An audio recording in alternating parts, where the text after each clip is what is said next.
আমার আজকের ভিডিওতে থাকছে ভাজা চা, কষানো চা কিংবা স্মোকি ফ্লেভারের চা। স্পেশাল একটা রেসিপি চায়ের, যা আপনাদের অনেকেরই ভালো লাগতে পারে যারা নিত্য নতুন এক্সপেরিমেন্ট করতে ভালোবাসেন। আসসালামু আলাইকুম সবাইকে। আলহামদুলিল্লাহ আমরা ভালো আছি।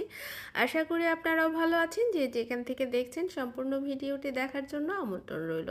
যারা ভিডিও দেখতে দেখতে ফলো, সাবস্ক্রাইব, লাইক, কমেন্টস করতে ভুলে যান তাদের কাছে আমার রিকোয়েস্ট রইল, প্লিজ আমাকে একটু ফলো, সাবস্ক্রাইব, লাইক, কমেন্টস করে যাবেন। আপনারা একটা ফলো, সাবস্ক্রাইব, লাইক, কমেন্টস আমার স্বপ্নটাকে পূরণ করতে পারেন। চলুন এবার চলে যাই আসল রেসিপিতে। এখানে কিন্তু আমি একটা চায়ের হাঁড়ি বসিয়ে দিয়েছি, তার মধ্যে দিয়ে দিচ্ছি আমি 2 চামচ পরিমাণ লিকার। খুব অল্প আছে এই কাজটা করতে হবে, তা না হলে কিন্তু লিকারটা পুড়ে যাবে। আমি আমার এই চায়ের হাঁড়িটার মধ্যে লিকারটাকে অল্প কিছু সময় একটু নেড়ে চেড়ে নিব। যখন মনে হবে চায়ের একটা ফ্লেভার আমার নাকে এসে লেগেছে, তখন আমি এটার মধ্যে পরিমাণ মতো চিনি দিয়ে দিব। আমি যেহেতু 1 কাপ চা বানাচ্ছি, আমি আমার আন্দাজে বানাচ্ছি, আপনি কিন্তু চাইলে আপনার আন্দাজ মতো দিতে পারেন। আমি মিষ্টিটাও খুব কম খেতে পছন্দ করি। এখানে কিন্তু একদমই আমি 1 চামচের চাইতে কম একটু চিনি দিয়ে দিছি। এই চা পাতা আর চিনিটাকে আমি খুব অল্প আছে ভালো করে নেড়ে চেড়ে নেব, যতক্ষণ না চিনিটা ক্যারামেল হয়ে যায়। আপনাদের চোখে হয়তো বা ক্যারামেলটা কম বোঝা যাবে, তার কারণ হচ্ছে এখানে চিনির পরিমাণ খুবই কম, যার ফলে আপনারা ক্যারামেলটা খুব ভালো করে দেখতে পাবেন না। আপনারা যখন বেশি পরিমাণে করবেন তখন কিন্তু ক্যারামেলটা আপনারা দেখতে পাবেন। তো যখন আমার এই চিনিটা গলে ক্যারামেল হয়ে যাবে, দেখেন যে এখানে কিন্তু ধোঁয়া উঠে গেছে, তবে পোড়া যাবে না।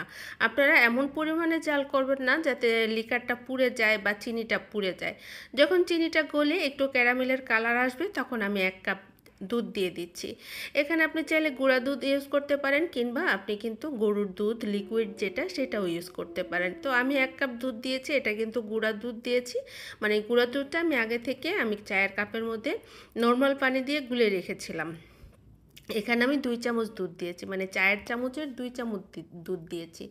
তো একটু বেশ কিছু সময় আমি একটু এটাকে জাল করে নিব। আপনি চাইলে কিন্তু এটার মধ্যে একটু এলাচ দিতে পারেন, বা অনেকে মৌরি ব্যবহার করতে পছন্দ করেন চায়ের মধ্যে। আমি যেহেতু মৌরিটা পছন্দ করি না এবং এলাচের ফ্লেভারটা পছন্দ করি না, কিন্তু এই চাটাতে কিন্তু এলাচ অনেকেই ব্যবহার করে। বিশেষ করে আমার হাজব্যান্ড যখন এই চাটা বানায়, সে কিন্তু এলাচ ব্যবহার করে। অনেক সময় খুব সামান্য একটু আদাটাও দিতে সে পছন্দ করে, বাট আমার যেহেতু চায়ের মধ্যে ওইসব পছন্দ হয় না, তাই আমি দিচ্ছি না। যদি আপনারা মনে করেন যে মশালার একটা ফ্লেভার চান, সেক্ষেত্রে আপনারা কিন্তু একটু সামান্য এলাচ বা একটু মৌরি গুঁড়ি করে এটার মধ্যে দিতে পারেন।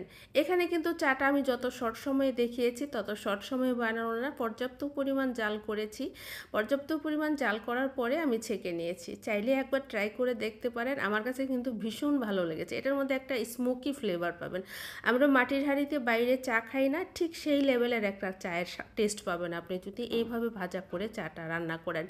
এখন এটাকে আপনি কষানো চাও বলতে পারেন, ভাজা চাও বলতে পারেন, অথবা আপনি এটাকে কিন্তু স্মোকি ফ্লেভারের চাও বলতে পারেন। আপনি এটা যখন খাবেন একদম স্মোকি ফ্লেভারের একটা টেস্ট পাবেন। যাই হোক, এতক্ষণ সাথে থাকার জন্য ধন্যবাদ। ভালো থাকবেন, সুস্থ থাকবেন। আল্লাহ হাফেজ।